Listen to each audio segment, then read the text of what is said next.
Okey. Area tu tak naik. Tapi ialah area baru tu atas bukit sikit. Masa belah-belah kampung tu naik kat kot. Tapi tak adalah banjir.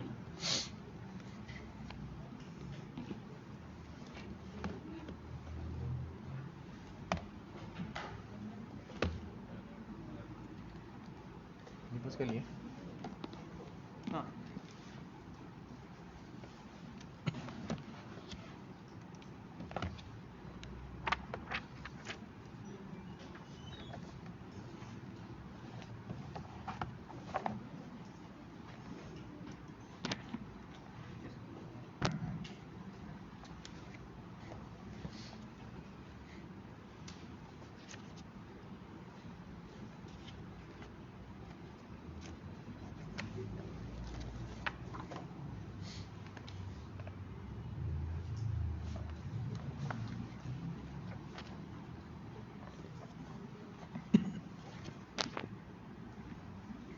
Bismillahirrahmanirrahim.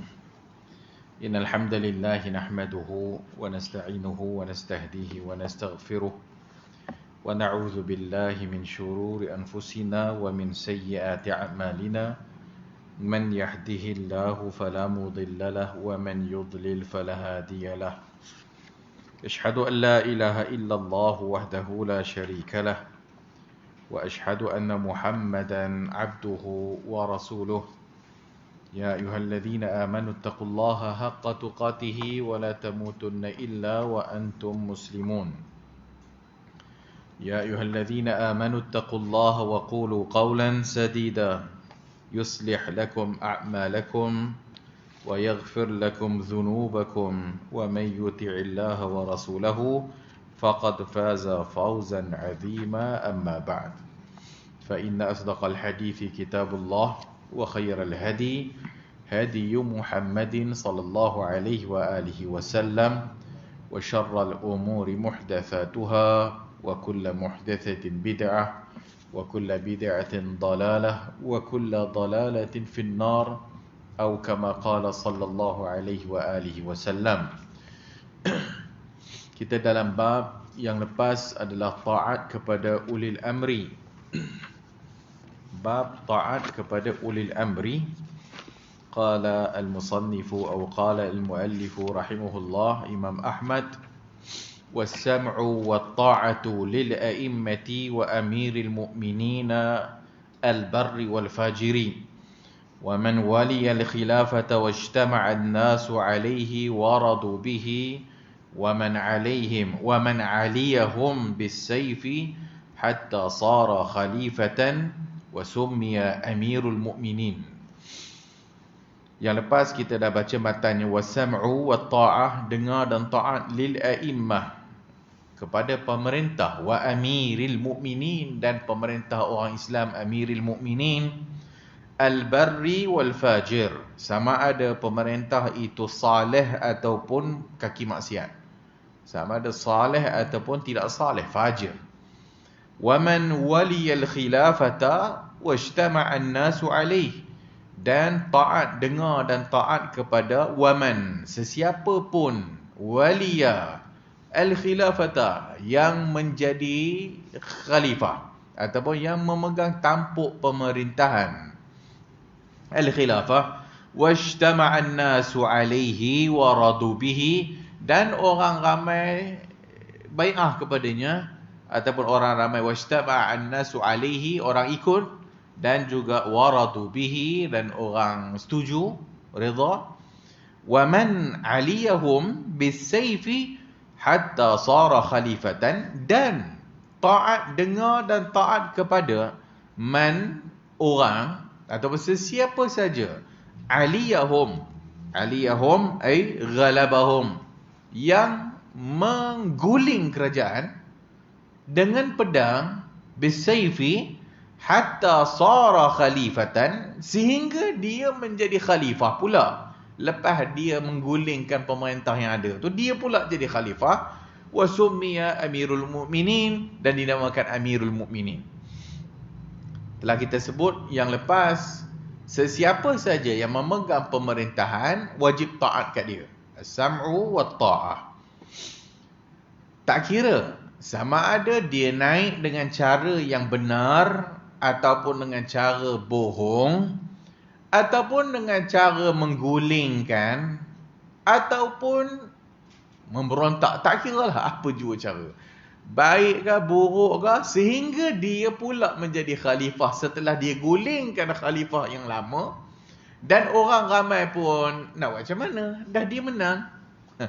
Zaman moden zaman sekarang ni, menang pilihan raya.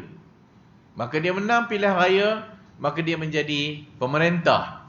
Walaupun kita setuju ke tak setuju ke pilihan raya itu cara Islam ke tak kira lah.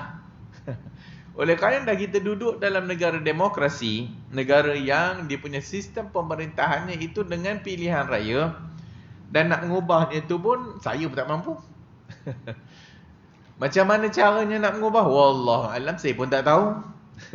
Dan memang kita hidup dalam tu, sistem tu. Dan kita pun tak tahu lah siapa yang hidup dalam sistem beraja. Macam tu lah juga. Maka raja dia naik, kemudian anak raja, kemudian cucu raja, kan dia mewarisi daripada bapak dia. Bapak dia ambil daripada tok dia ambil daripada tok, keturunan raja. Nak buat macam mana? Boleh ubah? Siapa yang boleh lah. Mungkin lah berlakunya penggulingan, atau mungkin jadinya dulu ada raja, kemudian berlakunya penggulingan sehingga raja pun dicampaknya. Ini contoh negara tu ada raja, kemudian raja-raja tu pun digulingkannya sehingga raja pun dicampaknya, dan menjadilah negara itu negara republik contohnya, atau menjadilah negara itu negara yang tak ada raja, sistem presiden ke whatever. Maka dialah yang menjadi pemerintah dan orang pun setuju dengan dia dan orang pun ikut dia dan bai'ah kepadanya. Maka wajib taat.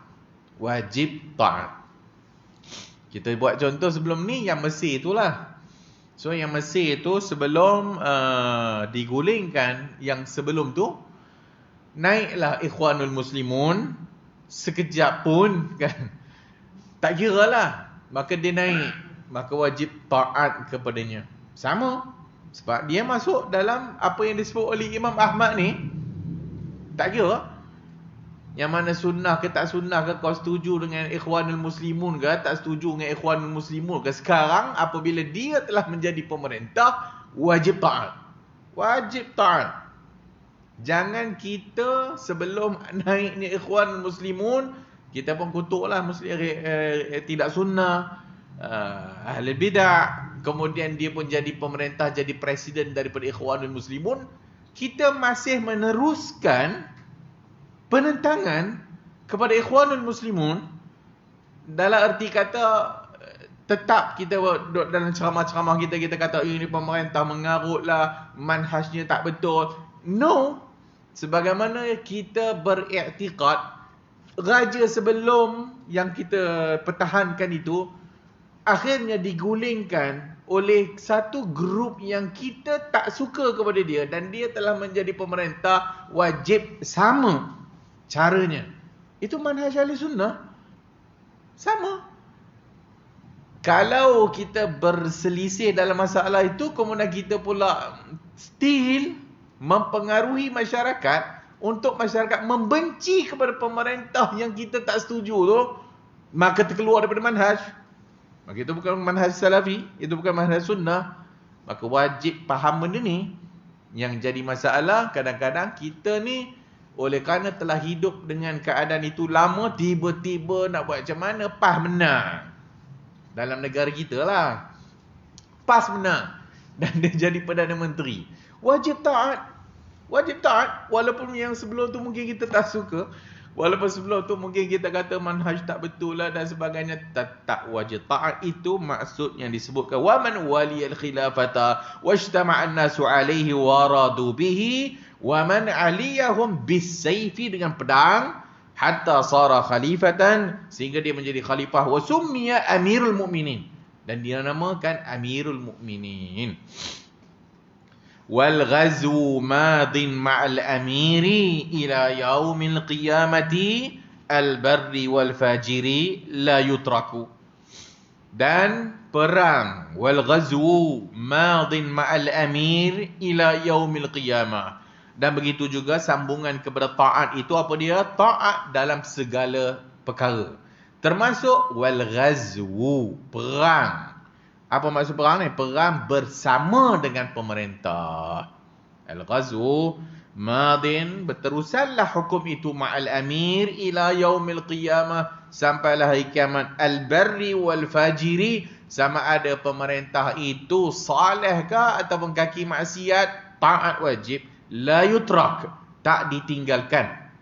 La yutrak, tak ditinggalkan. Apa maksud tak ditinggalkan? Kena ikut dan kena taat. Kena ikut dan kena taat. Isma'u wa ati'u fa innama 'alaihim ma hummilu wa 'alaikum ma hummiltum. Maka dengar dan taat. Fa innama 'alaihim ma hummilu. Atas mereka kewajipan hak mereka kena buat, dan kau tak ada apa-apa masalah. Dan atas kita juga ada kewajipan kita. Kewajipan kita taat, kewajipan dia merintah. Tak kira lah sama ada dia itu merintah dengan cara betul ke ataupun merintah dengan cara yang tak betul. Tapi kita sebagai ahli sunnah jelas. Hadis Ibnu Umar qala an-nabiy sallallahu alaihi wa alihi wasallam, "'Ala al-mar'i al-muslimi as-sam'u wa ta'ah." Wajib atas setiap orang Islam itu dengar dan taat. As-sam' wa ta'ah. Fima ahabba wa fima karih. Benda yang kita suka, benda yang tak suka. Suka ke tak suka ke wajib taat. Apa maksud wajib taat sini? Bukan maksiat tu dan kita ikut buat maksiat dah. Illa an yu'mara bi maksiatin. Melainkan kalau dia perintah kita buat maksiat, fa in umira bi maksiatin fala sam'a wala ta'ah. Kalau dia perintah kita suruh buat maksiat, fala sam'a wala ta'ah. Tak ada dengar, tak ada taat. Tapi tidak mencabut tangan kita daripada taat kat dia. Taat dalam perkara yang kena taat. Dan bila dia kata dia suruh buat maksiat, jangan buat, itu aja. Tapi kita tak boleh perang dengan dia. Dan kita tidak boleh mengangkat senjata untuk memerangi pemerintah Islam tersebut.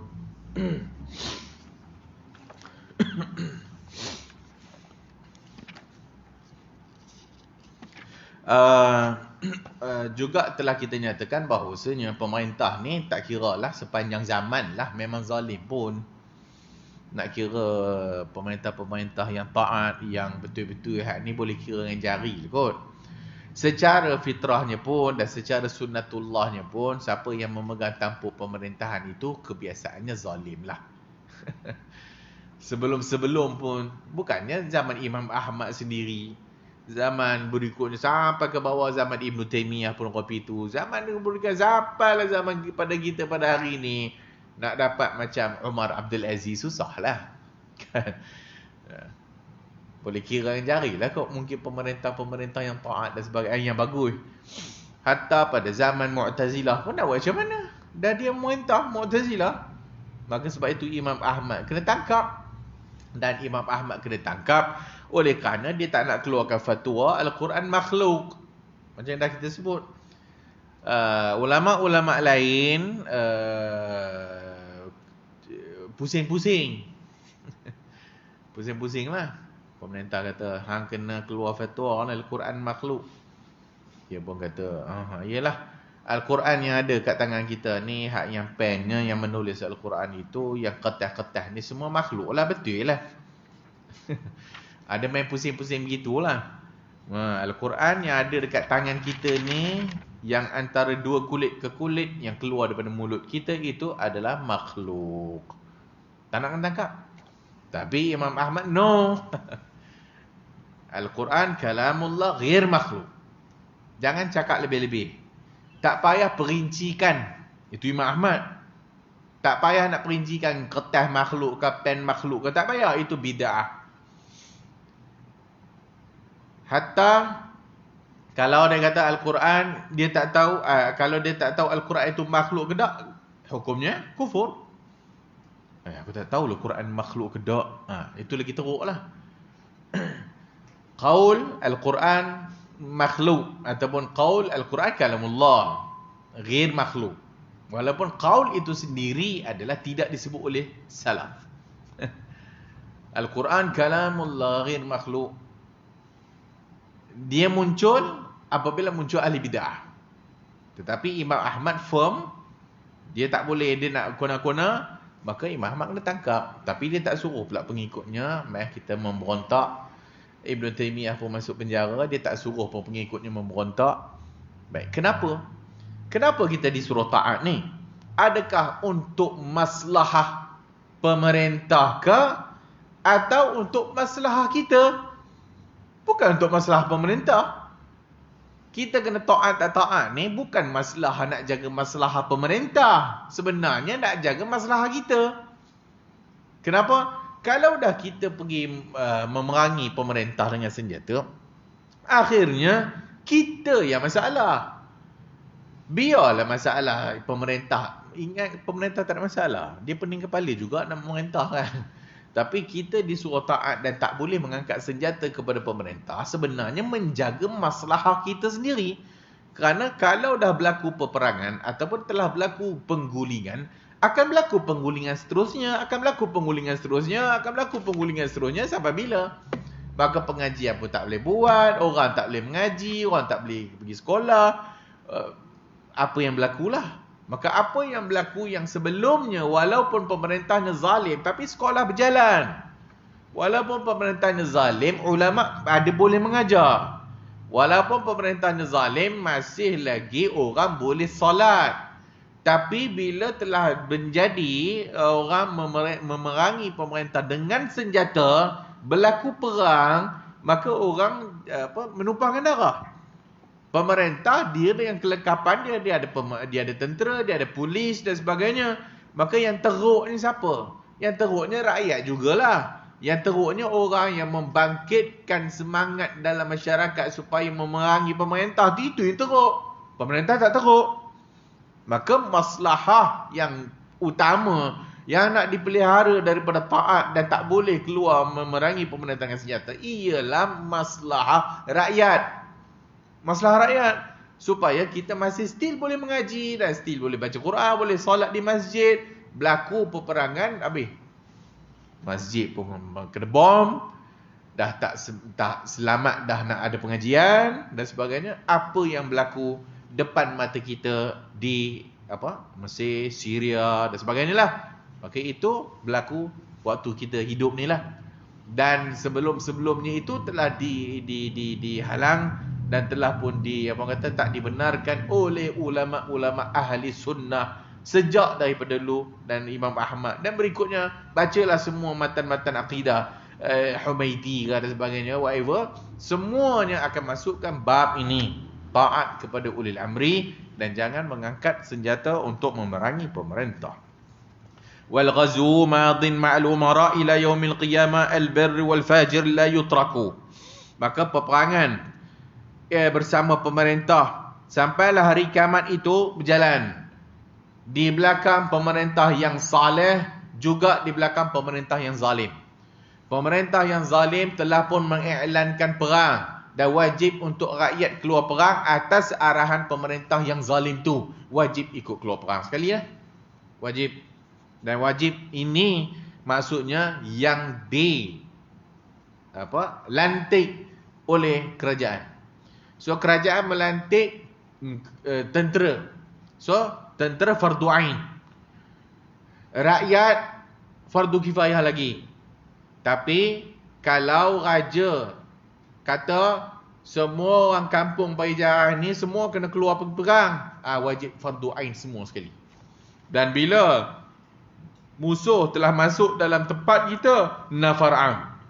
Bila musuh dah masuk dalam tempat kita, masing-masing angkat senjata, lelaki dan perempuan angkat senjata. Sebab musuh dah sampai dekat kampung kita. So, itu dia punya step lah. Adapun kalau tak ada apa-apa, maka yang fardu ain itu yang telah ditakyin, yang telah dilantik oleh pemerintah, iaitu contohnya askar dan sebagainya. madam al-jihadu madin ila yaumil qiyamah fayajibu an nujahid tahta rayat al-imam al-bir atau al-fajir. Maka selagi mana perkara ini berjalan sampailah hari kiamat, maka wajib untuk kita bermujahid, nujahidu, iaitu memerangi ataupun bersama dengan pemerintah ataupun di bawah payung pemerintah untuk keluar perang. Wa fa'ala hadza salaf, dan ini telah dilakukan oleh para salaf seperti Abdullah ibn al-Mubarak, al-Imam al-Auza'i, Ahmad bin Hanbal, kana yakhruju wa ghairuhu yakhrujun, dan mereka ini keluar perang bersama dengan pemerintah dan semua orang ikut keluar ila sughur. Sughur ni maksudnya perbatasan lah. Wa yujahidun tahta liwa'id daulatil abbasiyah, dan mereka semua berperang di bawah bendera payung kerajaan Abbasiyah.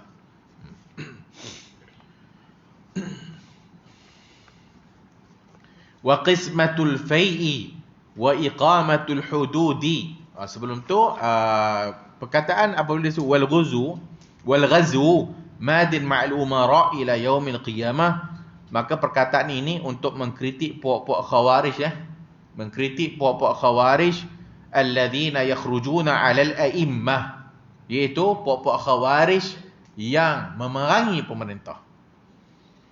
Wa raddan aidan 'alal mu'tazilati alladhi yubihuna al-khuruj 'alal a'immah. Dan juga kenyataan ini adalah sebagai kritikan kepada golongan Mu'tazilah kerana mereka itu yubihun, mengharuskan al-khuruju 'alal a'immah. Depa mengharuskan untuk keluar memerangi pemerintah. Wa yaj'aluna dzalika minal amr bil ma'ruf, dan mereka menjadikan itu amar ma'ruf nahi munkar. Itu Khawarij dan Mu'tazilah. So Khawarij dengan Mu'tazilah ini, Khawarij ni dia keluar memerangi pemerintah. Itu Khawarij. Khawarij keluar memerangi pemerintah. Mu'tazilah yubihun. Mu'tazilah mengharuskan untuk keluar memerangi pemerintah. Khawarij keluar terus. Mu'tazilah tengok keadaan, tapi boleh tak untuk perang pemerintah? Boleh. Itu Mu'tazilah. Kalau tengok kepada syarah Tahawiyah yang disyarahkan oleh Hasan Saqqaf, dia tulis tu. Dia tulis harus. Sebab dia panggil ikut Mu'tazilah. Dia ambil banyak doktrin-doktrin Mu'tazilah. Maka dia syarah Tahawiyah dia tu berdasarkan akidah Mu'tazilah. Maka dia sebut dalam kitab syarah kepada Tahawiyah, dia tu harus untuk keluar memerangi pemerintah. Anak murid itu Zamihan tu. Tok Guru dia mengharuskan. Ahli sunnah, geng-geng Wahabi ni tak boleh. Ahli sunnah tak boleh. Tiba-tiba dia kata hak Wahabi teroris, hak dia tak teroris. Kitab Ibn Taymiyah teroris, hak kitab Hasan Saqqaf tak teroris. Kitab Muhammad Abdul Wahab teroris, kitab Tok Guru dia tak teroris lah. Sedangkan Muhammad Abdul Wahab and the gang ni sebagaimana ahli sunnah, haram hukumnya, haram. Apa maksud haram? Siapa keluar memerangi pemerintah berdosa. Haram. Siapa keluar berdosa. Maksudnya keluar memerangi pemerintah berdosa. Mu'tazilah mengharuskan. Apa maksud harus? Buatlah. Sebab apa? Namanya amar ma'ruf nahi munkar. Sebab pemerintah zalim, pemerintah tak buat hukum Allah, pemerintah kufur, macam-macam lah. Maka boleh kita memerangi pemerintah. Sedangkan Nabi SAW jelas, kalau selagi mana pemerintah itu aqamus salah, pemerintah tu masih nampak semayang lagi. Walau tak nampak 5 waktu, tiba-tiba kita nampak Jumaat dia ada. Kan? Biasanya gitulah kan. Mana nampak yang lain. Yang kita nampak memang Jumaat lah sebab masuk TV. So bila masuk TV, nampak pemerintah kita solat Jumaat. Ya, tak boleh keluar memerangi dia. Itu maksud ma'aqamus salat. Yang solat 5 waktu tak payah cakap lah. Yang biasa-biasa pun tak nampak. Kan? Apatah lagi pemerintah. Maka nampak pemerintah solat seminggu sekali kat masjid tu, Jumaat, maka tak boleh memerangi dia dengan mengangkat senjata. So itu jelas ahli sunnah dan jelas orang yang mengikuti manhaj ini. Okey, ini maksudnya adalah memerangi pemerintah dengan mengangkat senjata. Dengan mengangkat senjata. Tapi bab kritik pemerintah macam mana? Bab kritik pemerintah. Boleh tak boleh? Dia tak angkat senjata. Tapi tengok keadaan lah. Yang banyak yang jadinya bila dikritik pemerintah itu sebenarnya dia menimbulkan suatu semangat untuk menjatuhkan pemerintah. Itu tak boleh lah. Itu dia menimbulkan supaya orang ataupun supaya rakyat tak taat dan supaya rakyat bila dah ada dia goleng pemerintah. Tapi kalau kritik umum tak ada masalah. Hatta itu datangnya apa yang Nabi sebut, kalau sekiranya seseorang itu arada an yansaha li zi sultan, kalau ada seseorang yang nak menasihat pemerintah, fala yubdihi alaniyatan, jangan secara terang-terangan. Falyakhlu bihi, hendaklah pergi jumpa dia face to face, jumpa dengan dia. Kalau dia terima, alhamdulillah fadhak. Dan kalau dia tak terima, engkau telah menunaikan tanggungjawab. Dah bagi tahu dah. Tapi pemerintah tak nak terima, bukan masalah kita. Dah dia tak nak terima, itulah tak dia lah. Yang penting kita dah cakap. Sebab itu para ulama sehingga ke zaman kini mereka menyatakan bahawasanya ulama di kalangan para ulama ahli sunnah, maka mereka itu di hadapan hakim, mereka di hadapan hakim adalah pengkritik. Tapi mereka di hadapan rakyat nampak membela.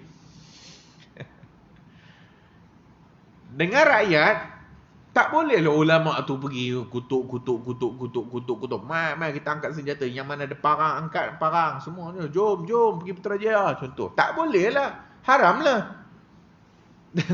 Maka tanggungjawab ulama bukan begitu. Di hadapan rakyat umum, kita ni sepatutnya tak buat perangai macam tu. Iaitu ulama tak buat perangai di hadapan rakyat, mempengaruhi rakyat untuk memerangi pemerintah. Kerana itu tak memberikan kebaikan. Itu tak ada faedah. Tapi bila dia di hadapan pemerintah, maka dia wakil rakyat. Maksudnya ulama itu bila dia betul-betul dah depan pemerintah dia ni, maka dia bukan mempertahankan pemerintah. Dan kritiklah. Itu tugas dia. Maka bukan pula nak kena bagi tahu rakyat. Ini masalah kita sekarang ni adalah kita sistem kita demokrasi. Maka bila tak ada ulama yang nampak menasihati pemerintah, seolah-olahnya tak adalah. Tengoklah ulama buat apa. Ulama buat apa dia kata kan. Mana hang tahu dia buat apa? Ada ulama yang menasihati pemerintah yang kita tak tahu, kerana itu bukan tanggungjawab ulama untuk bagi tahu, semalam aku dah kutuk dia. Jangan risau ya. Semalam aku dah kutuk dia, kau-kau ni aku bagi. Dah. Bukan itu kerja dia. Kerja dia bila pergi dengan pemerintah, dia nasihatlah apa yang patut kena ubahlah. Tapi bila di depan rakyat, dia tak payahlah beritahu, aku dah cakap dah, ini semua ni haram, semua ni aku dah kutuk depan dah. Itu bukan kerja ulama. Dan tak nampaknya ulama menasihati pemerintah bukan bererti mereka tak menasihati.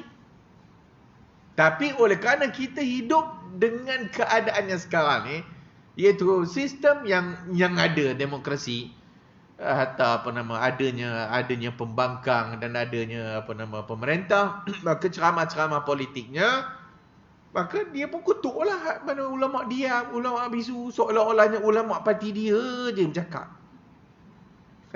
Seolah-olah ulama parti dia lah yang membuat amar ma'ruf nahi mungkar di hadapan pemerintah. Ulama yang tak dalam parti dia kira semua setan bisu.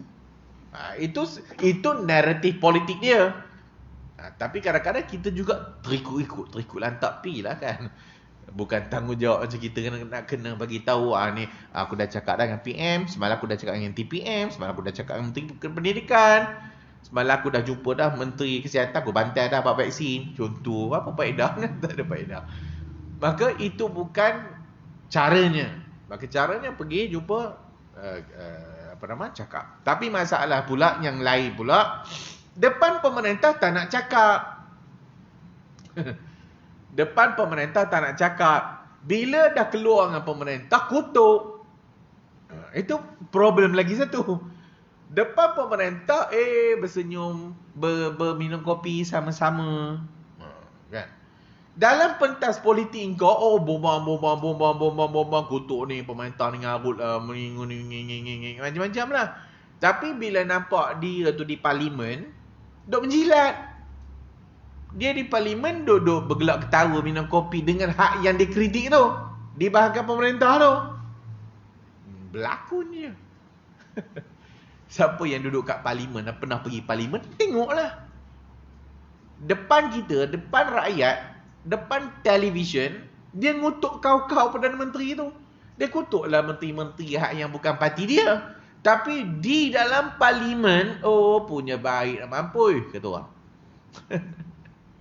Punya lah baik, begini ha. Tak ada pula nak cakap. Tak ada. Ngarut. So sistem tu yang mengarut. So ini yang berlaku dalam dunia Islam. Inilah yang berlaku dalam sistem politik yang ada lah. Tapi yang berikutnya, kita pun kena sedar diri jugalah. Kita mungkin tak ada dekat posisi tersebut, jangan cakap lebih-lebih. Ustaz-ustaz yang mengajar ni kan, yang mengajar dekat dewan-dewan kuliah, kita belum tentu apabila kita berada di tempat depan pemerintah, belum tentu juga kita berani cakap. Tak tahu lagi ni, belum tahu. Dan kita pun tak tahu keadaan diri kita. Depannya sekarang tengah kuliah ni, bolehlah cakap kan. Kita kena nasihat pemerintah bila duduk depan-depan, kritiklah pemerintah. Tapi secara alam realitinya, kita pun tak tahu sebenarnya kita mampu ke tak buat benda tu. Baru kita kata mufti. Kita katalah mufti negeri ni, mufti negeri ni, mufti negeri. Tengoklah mufti bukan nak bernasihati. Kan? Mufti tengoklah. Raja buat gini. Mana mufti? Mana mufti? Mana mufti? Cakap sedap lah. Cuba kita pula dilantik jadi mufti. Kita pula dilantik jadi mufti tempat tu. Agak-agak boleh buat ke tak boleh kan? Kita pun yang tak pernah jumpa orang besar ni pun, belakang okey lah. Jumpa orang besar, kita pun, Datuk dah. Kita pun nak cakap pun segan, tak nak cakap. So, dia MB, dia menteri besar, kita ustaz ke AQS je. Selagi jumpa menteri besar, tak tercakapnya. Tak cakap, tu sengih-sengih je lah. Gitu lah. Naik jadi mufti. Kalau dah memang dah gitu rupanya, memang tak ada cakap lah. Maka cakap apa yang boleh, yang tak boleh aku tak berani nak tegur lah, aku tak berani. Syagi, macam-macam lah. So jangan cakap lebih-lebih, kita pun tak tahu. Kadang-kadang kita pun tak tahu, kita boleh tak buat benda tu. Kelemahan kita pun kita tak tahu. Belum diuji, jangan cakap. Sama lah macam musibah ni kan. Orang kata, apalah musibah banjir, sabarlah. Kan. Sabarlah, rumah terbakar, lepas tu kawan tu pun menjerit-jerit. Tak boleh terima hakikat banjir. Kita pun cakap, apa ni, tak beriman kepada qada-qadar ke depa ni? Cakap boleh lah. Allah takdirkan kita kena. Allah Ta'ala takdirkan kita kena. Waktu tu baru kita tahu langit tinggi rendah. Waktu tu baru kita tahu kita ni hak mana. Kat mana kedudukan kita. artis, video artis juga, bukan nak puji artis, tapi tengok, ini contoh. Satu artis tu yang rumahnya hancur tu kan,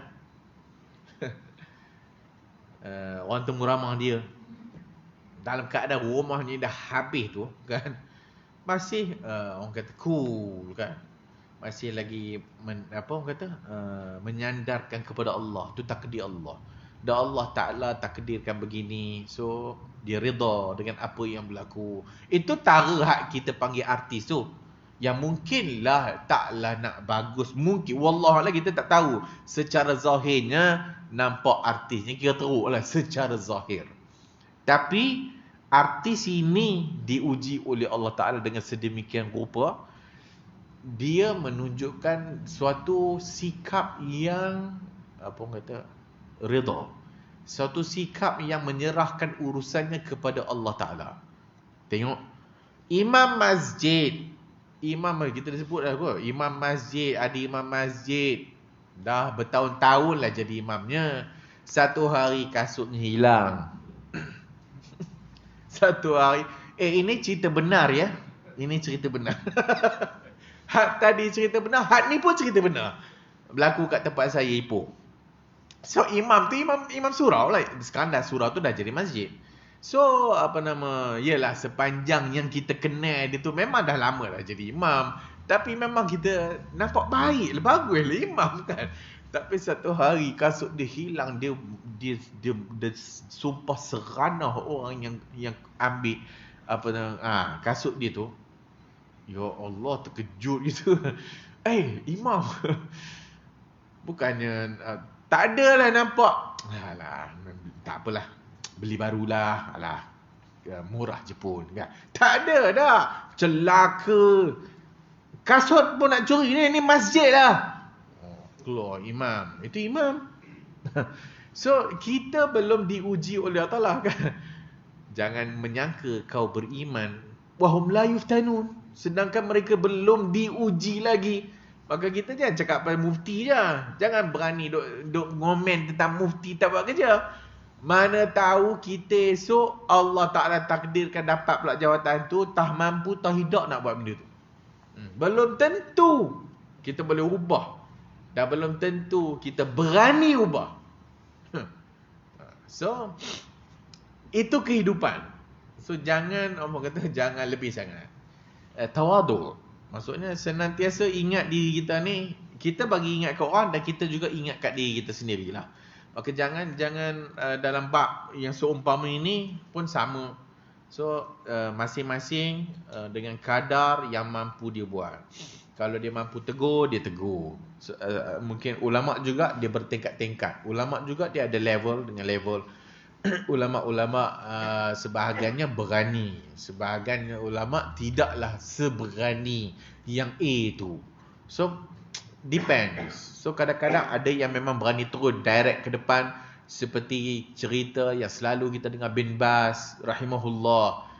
Ni memang depan-depan raja dia cakap. Ibn Uthaymin depan-depan raja dia cakap. Tapi yang ulama-ulama sebahagian yang lainnya tak kopi tu, tak nampak macam tu. So melainkan orang yang Allah Ta'ala rahmati. Kemudian wa qismatu al-fai'i wa iqamatul hudud ila al-a'immati madin laysa li ahadin an yat'ana 'alaihim wa la yunazi'uhum. Berikutnya, wa qismatul fai'i. Qismatul fai'i maksudnya dan pembahagian harta al-fai. Pembahagian harta al-fai. Al-fai ni apa? Al-fai adalah harta orang kafir harbi yang diambil oleh kerajaan Islam ataupun orang Islam tanpa peperangan. Tanpa peperangan. Harta orang kafir harbi yang diambil dengan ataupun dalam peperangan. Maksud dalam peperangan, bila perang Islam menang, maka bila kita menang, harta-harta yang ditinggalkan oleh kafir pada ketika itu kita boleh ambil, namanya ghanimah. Namanya ghanimah. So ghanimah ada pembahagian-pembahagiannya, dan tentera juga ada habuan. Tentera juga ada habuan daripada harta ghanimah. Al-fai adalah harta yang diambil oleh orang Islam dari kafir harbi tanpa melalui peperangan. Maka hak ni bebas untuk Nabi bagi siapa dia mau. Bebas untuk Nabi bagi kepada siapa yang dia mau. Dan al-fai ni seperti dalam kisah Bani Nadir. Harta-harta Yahudi Bani Nadir, maka orang Islam ambil sebagai fai. Al-fai. So dalam bab kita ni, wa qismatul fai'i wa iqamatul hudud. Maksudnya sekarang dia membicarakan tugas kerajaan. Pembahagian harta al-fai ataupun ghanimah ke, zaman moden sekarang ni pembahagian zakat lah. Wa qismatul fai'i wa iqamatul hudud, dan nak mendirikan hudud ini, iaitu hukum hudud, ilal a'immati, kepada pemerintah. Madin laisa li ahadin ayyata'ana alaihim. Tak boleh siapa-siapa pun pergi yata'an, ta'an, kritik bab tu. Wala yunazi'uhum, dan jangan duk orang kata yunazi', jangan berbalah dengan pemerintah. Itu hak dia. So hak pemerintah, iqamatul fai, maksudnya qismatul fai, membahagikan harta-harta ni. So kerajaan suka hati dia lah. Dia ada hak dan dia ada tanggungjawab tu. Maka dia pun bahagi, itu urusan dia. Wa iqamatul hudud, dan mendirikan hudud, itu hak dia. Tiba-tiba kita tak tahu apa, itu urusan kerajaan, tiba-tiba si Mamat ini dimaafkan. Ataupun tak dibuat hudud. Kita tak tahu, itu bukan tanggungjawab kita, itu tanggungjawab kerajaan. Maka kita pun kata, apa ni kerajaan? Ni orang dah buat kesalahan hudud, tak macam-macam lah. La yunazi'uhum wa laysa li ahadin an yata'ana alaihim. Dan tak boleh bagi seseorang untuk mengkritik dalam masalah itu. Maka ahli sunnah melihat bahawasanya pembahagian al-fai ini bagi hak pemerintah. Wa yara anna iqamatil hudud fi zina wal qatli was sariqah wa syurbil khamar wa ma syakala dhalika ila al-hukam laysa lil afradi wala lit tawaif. Itu hak kerajaan. Jangan ada kampung payajarah buat hudud, tak boleh. Oh, kerajaan ni kalau kita bagi penjenayah ni kat kerajaan, kira tak potong tangan dia, kita yang akan potong. Tak boleh ya. Itu bukan hak engkau, itu hak kerajaan. Dan jangan pertikai. Jangan pertikai bab tu. No, kerajaan kita ni zalim. Kerajaan kita tak buat undang-undang Tuhan. Wa man lam yahkum bima anzalallah fa ulaika humul kafirun. Siapa tak hukum dengan hukum Allah, kafir. Oleh kerana aku ketua kampung kat sini, kita buat hudud. Banyak cantik kau. So itu hak kerajaan. Wa innama yatawalla al-amru fi zalika al-hakim lianna hadha haqqu. Ini kerja hakim, dan itu hak dia, bukan hak rakyat. Wa li'an tawalli al-afrad aw at-tawa'if li hadhihi al-ashya' yuaddi ila safak ad-dima'. Kenapa Islam tetapkan demikian? Kerana kalaulah hukum hudud ini diberikan kepada afrad, diberikan kepada individu ataupun jamaah ataupun tawaif, kumpulan, maka itu akan membuka pintu pertumpahan darah. Orang kampung tangkap Mamat berzina ni. Nampak berzina? Betul berzina. Kita pergi rejam. Ketua kampung kejam, contohlah. Itu akan membuka pintu dan sebagainya. Siapa engkau? Ini keluarga aku. Dia pun pergi ambil senjata, pergi tembak dia jauh. Maka akan menjadi, apa orang kata, cacah merba lah. Maka pertumpahan darah akan berlaku. Wa yuaddi ila fatan atau fitan. Maka dia akan buka pintu fitnah. La awwala laha wa la akhir. Tak ada permulaannya dan tak ada penghujungnya. Maka bila dah benda ni jadi, maka bersiaplah kehancuran. Dia tak akan tutup. Maka macam kita sebut tadi lah, Pemerintah yang digulingkan, dijatuhkan melalui senjata. Benda tu tak akan berakhir. Oleh kerana telah berlaku sekali, maka kumpulan yang kalah akan buat pula kepada kumpulan yang menang. Berikutnya, kumpulan yang menang tadi yang dah jadi kalah, dia akan balas dendam pula. Tara pilihan raya pun dah memang kau kena dah. Tak pangkah aku, kau siap. Itu tara pilihan raya. Baru tak pangkah, dah tak dapat duit. Itu tara pilihan raya. Ini kalau bab-bab hak yang boleh pertumpahan darah mampu. Lakin idza tawalla zalika wali amr walau kana fajiran fa inna an-nufusu tahda wala tata'arradu al-ummatu lil fitani. Dan kalau ia dibuat oleh kerajaan, walau kerajaan korup, walau kerajaan fajir, walau kerajaan pemimpinnya tak bagus, rakyat tak akan maksudnya rakyat dia tak akan mempertikaikan. Itu kerajaan. Dah kerajaan tangkap. Ada siapa boleh pertikai yang kerajaan tangkap bagi hukum pancung, hukum gantung? Hukum gantung sampai mati. Walaupun kawan ini dianiaya. Kawan ini dianiaya. Dia tak bawa dadah tu. Tapi orang bubuh dalam beg. Kan kena juga. Dah kena tangkap masuk dalam. Ada siapa berani buat? Pergi pula pergi pecah pula penjara ataupun pergi balai puli, pergi meletup balai puli pula. Tak ada. Dan orang tak pertikai. Ada kerajaan. Dia ada kuasa. Walau kerajaan zalim. Walau kerajaan itu tak menunaikan hak dengan sepatutnya. Walaysa li ahadin an yata'ana alim la fi iqamati haddin wala fi qismati al-fai. Maka tak boleh siapa-siapa pun rakyat pergi pula pertikaikan bab hudud tadi tu dan juga pembahagian fai. Kama fa'ala Zu al-Khuwaisirah, sebagaimana yang dibuat oleh Zu al-Khuwaisirah.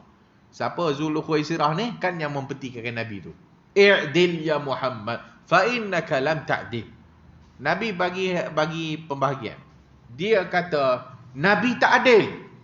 Zul Khuwaisirah ni. Dia kata, "Adil ya Muhammad, Muhammad, boleh tak berlaku adil?" Dia kata Nabi tak adil.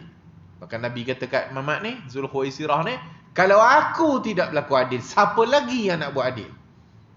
Maka akan lahir daripada ni sulbi jantan ni atau Muhammad ni pokok khawarij ni.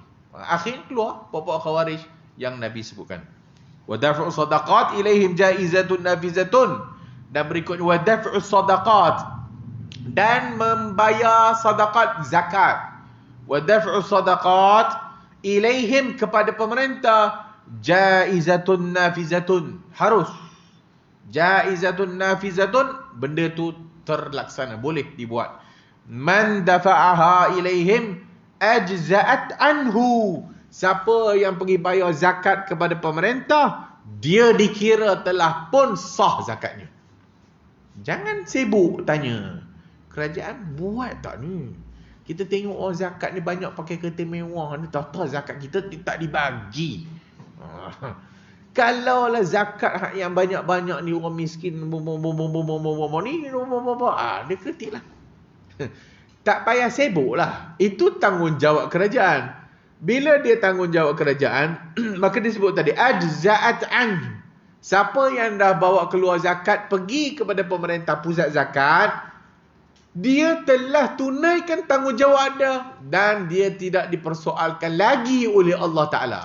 Walau zakatnya yang masuk ke jabatan zakat itu mungkin tak sampai ke tangan asnaf.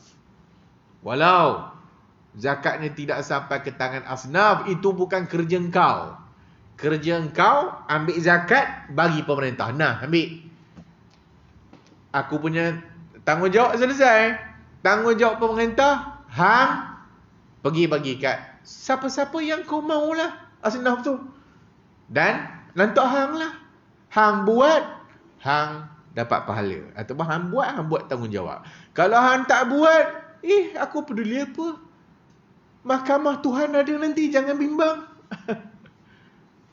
Orang pemerintah ni jangan bimbang lah. Pemerintah ni akan dulu kena hisap daripada rakyat. Yang dah sibuk kenapa? Kita duk sibuk pemerintah tak buat kerja. Pemerintah kerap. Pemerintah itu, pemerintah ini, pemerintah itu, pemerintah ini. Buang masa dah, buang masa. Hang dah bayar, hang selesai. Kerajaan tak buat haknya. Maka Allah Ta'ala Maha Adil. Allah Ta'ala Maha Adil. Mana dia nak taruh pergi ayat Quran yang banyak-banyak tu semua akan dipertanggungjawabkan. Wa ajza'at anhu barran kana au fajiran. Sama ada pemerintah itu baik ataupun fajir, jahat. Wa salatul jumu'ati khalfahu wa khalfa man wallahu jaizatun tamatun rakatain. Berikutnya, ni bab pemerintah lagi. Dan salat Jumaat, wa salatul jumu'ati khalfahu, di belakang pemerintah. Wa khalfa man wallahu, dan di belakang orang yang dilantik pemerintah. Apa maksudnya? Imam masjid lah. So imam masjid dilantik oleh pemerintah. Kita undi masjid tu, kita bagi nama kepada Jabatan Agama. Jabatan Agama wakil pemerintah lah. Memanglah Perdana Menteri tak. Mamat ni masjid ni. Mamat ni masjid tu bukan kerja dia. Kerja dia, Jabatan Agama dia uruskan. Maka Jabatan Agama adalah wakil pemerintah untuk menguruskan urusan masjid. Maka telah dilantik Mamat A ni sebagai imam masjid. Tak kira lah Mamat ni seokok ke tak seokok ke. Tak kira lah Mamat ni bagus ke tak bagus ke. Tak kira lah ada ilmu ke tak ada ilmu ke. Tapi dia dah dilantik oleh pemerintah. Maka kita solat belakang dia. Solat belakang dia walaupun dia teruk. Wa khalfa man wallahu jaizatun tamatun. Jaiz harus tamatun rakaatain. Cukup sah 2 rakaat. Sah Jumaatnya. Laisa lahu min fadli al-jumu'ati syai'. Man a'adahu ma fahuwa mubtadi'. Siapa yang ulang balik Jumaat dia, dia itu ahli bid'ah. Maksudnya, Allah imam ni lah pula naik. Aku dah memang tak suka dia. Dah keluar tak boleh. Ramai orang tak semayang. Satgi orang kata apa? Semayang je lah. Lepas semayang dia qada balik. Dia qada balik Zuhur. Jumaat tu tak buat lah Jumaat lah. Orang biasa dia qada Zuhur lah. Maka dia mubtadi'. Dia adalah ahli bid'ah. Tarikun lil asar, meninggalkan asar. Meninggalkan asar hadis. Maksudnya tak ikut Nabi. Mukhalifun lis sunnah, bercanggah dengan sunnah. Laisa lahu min fadlil jumu'ati syai'. Orang yang macam ni tak ada pahala Jumaat sikit pun. Maksudnya baguslah diulang. Pada dia imam tu fasik. Pada dia, maka diulang kira baguslah. Soleh lah, kira alim lah. Maka dia mubtadi'. Ahli bid'ah, tak ada pahala Jumaat bagi dia. Sebab dia telah menyanggahi sunnah Nabi sallallahu alaihi wasallam. Idza lam yara as-salata khalfal a'immati man kanu barrihim wa fajirihim. Wa fasunnatu bi an yusalli ma'ahum rak'atain. Dan sunnahnya apa? Salat bersama mereka 2 rakaat. Itu Jumaat tadi tu, rak'atain. Wa yadina bi annaha tammah. Dan dia mesti beriktikad dengan agamanya, salatnya sempurna, sah. Sempurna, tammah, sempurna. Wala yakun fi sadrika min zalika syakkun. Dan tak ada di dalam jiwanya, hati jantungnya, rasa syak. Apa pentingnya bubuh bab ni? Pentingnya. Semuanya nak bagi tahu tu kedudukan pemerintah tu. Dan nak bagi tahu apa dia iktikad ahli sunnah terhadap pemerintah. Bagaimana ahli sunnah berhadapan dengan pemerintah yang zalim. Bagaimana ahli sunnah berhadapan dengan pemerintah yang kaki maksiat. Tetap taat. Kenapa kena buat begini? Supaya jangan menimbulkan fitnah. Kita pula pergi kata, lepas solat Jumaat tu, kita pula pergi, jom siapa nak solat dengan aku, kita ulang balik Kita ulang balik. Solat dua imam dalam satu masjid, setelah habis imam pertama, daripada solat pun salaf tak bagi. Walaupun kemudian itu, macam zaman kita hari ini, tak ada isu. Tapi zaman awal, kenapa ulama tak bagi? Dan kenapa para sahabat tak buat demikian? Maksudnya, mereka lambat. Ibn Mas'ud lambat, pernah lambat pergi masjid, imam yang utama telah habis mayang. Maka dia pun kata kepada anak murid dia, maka balik rumah solat sendiri. Ataupun solat sendiri kat masjid, ataupun balik rumah kalau nak Jumaat. Kalau nak sembahyang kat masjid juga, solat sendirian. Sallu furada. Al-Imam Syafi'i juga berpendapat demikian. Maka siapa yang masuk masjid, imam yang utama itu telah habis, bagi salam, kita baru datang masjid, tak payah buat jemaah kedua. Tak boleh buat jemaah kedua. Dia salat sendirian, ataupun balik rumah, solat jemaah. Ataupun pergi mana-mana untuk solat berjemaah. Kenapa? Kerana tak nak menimbulkan fitnah. Fitnah apanya? Fitnah walaupun mungkin engkau tidaklah beriktikad imam tu fasik, tapi perbuatan engkau yang buat jamaah yang kedua itu pada zaman awal, ini bahaya. Menunjukkan seolah-olahnya engkau ini beriktikad imam ini tak sah untuk diikuti. Tengok. Kenapa ada demikian? Kerana ulama ahli sunnah sangat-sangat memelihara supaya masyarakat hidup harmoni. Supaya masyarakat hidup dalam keadaan tidak ada syak wasangka. Tapi bila kita buat demikian perangai macam tu, nanti dalam masyarakat sendiri mulalah akan bercakap, oh imam tu fasik, oh imam tu fasik, imam tu fasik, imam tu fasik, imam tu fasik. Akhirnya guling. Itu tara kampung lah. Ataupun susah nak guling, bunuh lah. So ini apa yang berlaku di zaman awal. Okey, walaupun para fuqaha kemudiannya bagi syarat, siapa yang nak buat jemaah kedua mesti mendapat izin imam pertama atau imam masjid. Imam masjid telah dah settle habis sembahyang, dia pun datang dengan kawan-kawan dia. Maka bila datang kawan-kawan dia masuk masjid, imam telah selesai masa solat, maka dia nak buat jemaah, dia kena minta izin imam. Imam, boleh tak kita orang lambat tadi nak buat jemaah? Imam bagi, okey, no problem, buat. Imam kata no, solat seorang-seorang atau blah. So kena akur lah. Kena akur. Masjid imam berkuasa, sehingga iftiat alal imam pun tak boleh.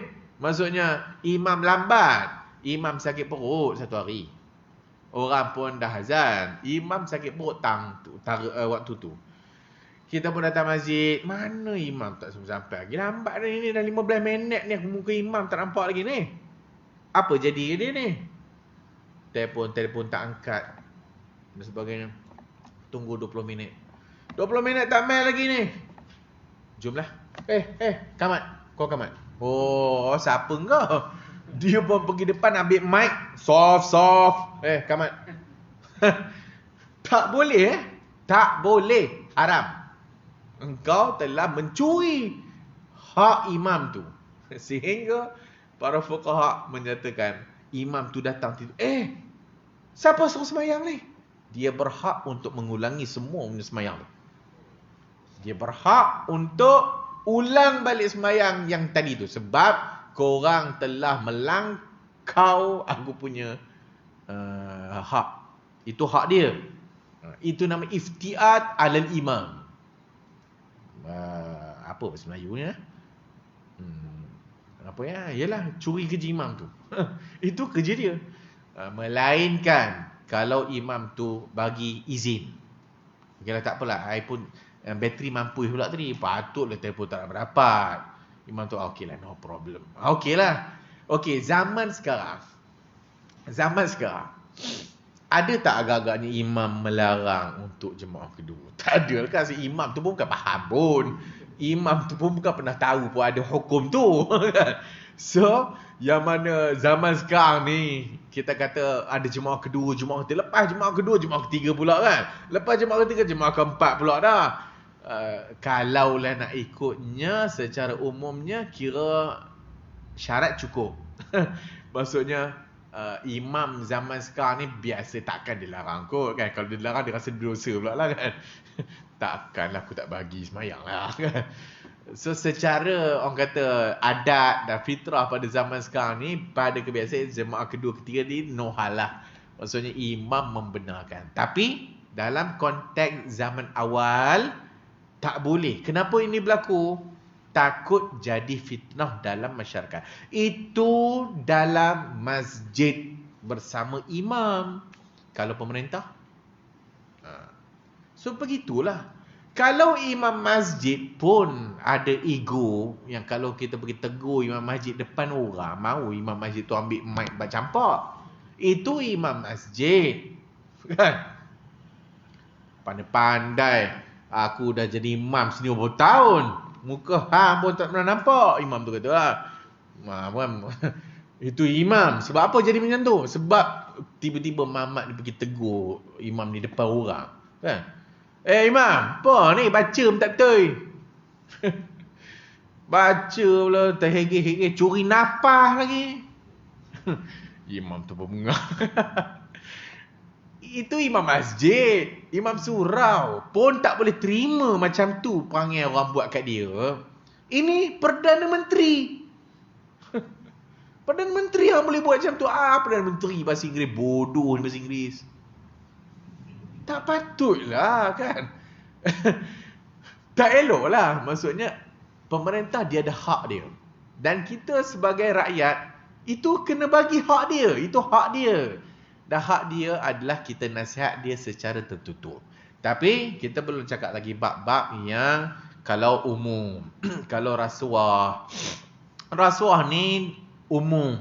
Dan dia buat pun memang di khalayak ramai. Hak tu kalau ditegur secara umum ataupun secara terbuka pun itu tak ada masalah. Ini dalam konteks kalau menegur imam hak peribadi dia. Hak peribadi dia. Tapi kezaliman awam. Kezaliman yang dibuat awam dan memang melibatkan awam. Maka hak ni kita tegur awam lah. Sama lah dalam kes kita menegur ustaz-ustaz yang berceramah. Yang mamat-mamat yang semuanya ada komplain dalam Facebook dekat bawah komen-komen tu, satu dah letak reti mengaji pun tidak. Dia pun kata, apa ni korang ni, kalau nak tegur ustaz tu, pergilah jumpa dia. Biasalah kan. Nak tegur ustaz, jumpalah ustaz tu. Macamlah zaman sekarang tak ada WhatsApp. Macamlah zaman sekarang tak boleh nak PM, DM. Macam-macam lah benda lah. Janganlah tegur macam ni. Hanya mamat tu punya sakan dalam ceramah dia hadis palsu, hadis merepek, yang haram kata halal, yang halal kata haram, dan suatu orang yang penceramah terkenal pula, habis punya rakaman satu Malaysia dah dengar, bukan satu Malaysia dah sampai Singapura, dah sampai Thailand. Maka orang macam ni kita tegur secara umum ataupun secara terbuka, apa masalahnya? Sebab itu telah dia buat secara terbuka. Dan dia telah bercakap bukan urusan peribadi. Dia telah bercakap agama Allah. Dia telah bercakap urusan umat. Dia telah bercakap tentang hukum halal haram. Yang orang melihat dia secara khalayak ramai dan ramai. Maka kalau nak nanti turun SMS, jenuh lah. Orang dah sesat ramai dah. So, ada orang yang juga ada pengaruh. Dia pun buat satu rakaman dan sebagainya. Oh, viral. Okey lah. Oh, inilah dia ustaz bergaduh dengan bergaduh. Biasalah ustaz bergaduh. Dulu tak ada Facebook. Dulu tak ada Instagram. Ustaz bergaduh tak nampak. Bukan bergaduh apa. Bergaduh tegur-tegur. Macam tu lah. Ini hadis palsu. Tapi kadang-kadang ada orang tegur, alhamdulillah terima. Tapi ada orang, walaupun kita mesej secara peribadi pun dia boleh kutuk balik kita. Sebab dia ada kedudukan, aku dah glamour, aku PU, aku imam muda, takkanlah aku salah kan. So ada juga perangai macam tu. So macam tu keadaan kita nak memahami. Kalau daripada kecil konteksnya begitu, maka ia terpakai kepada pemerintah juga. Sama. So orang bawah dia ada ego, pemerintah egonya lagilah besar. Wallahu a'lamu bis-shawab. Yang akan datang kita masuk dalam bab وَمَنْ خَرَجَ عَلَى إِمَامٍ مِنْ أَئِمَّةِ الْمُسْلِمِينَ وَقَدْ كَانَ النَّاسُ اجْتَمَعُوا عَلَيْهِ وَأَقَرُّوا لَهُ بِالْخِلَافَةِ بِأَيِّ وَجْهٍ كَانَ بِالرِّضَى أَوْ بِالْغَلَبَةِ فَقَدْ شَقَّ هَذَا الْخَارِجُ عَصَى الْمُسْلِمِينَ. Ini sebenarnya sambungan lagi tentang masalah ni. Punya panjang bab ni saja. Hak ni nak menunjukkan penting bab ni. Kerana telah pun berpecah antara ahli sunnah dengan ahli bid'ah ni dalam bab ini banyak sekali. Dengan munculnya Syiah dengan Khawarij pada zaman awal, sehinggalah dia melirik pada zaman sekarang. Dan kenapa ulama letakkan dalam bab akidah? Kerana sama macam kita sebut bab kasut dan sebagainya, kerana telah menyelisihi bab itu ahlul bid'ah. Kenapa sapu atas khuf masuk bab akidah? Sebab ahli bid'ah tak mau menyapu atas khuf. Kenapa bab pemerintah, taat pemerintah masuk bab akidah? Kerana ahli bid'ah menyelisihi ahli sunnah dalam bermuamalah dengan pemerintah. Wallahu a'lam bis-shawab. Subhanakallahumma wa bihamdika asyhadu an la ilaha illa anta astaghfiruka wa atubu ilaik.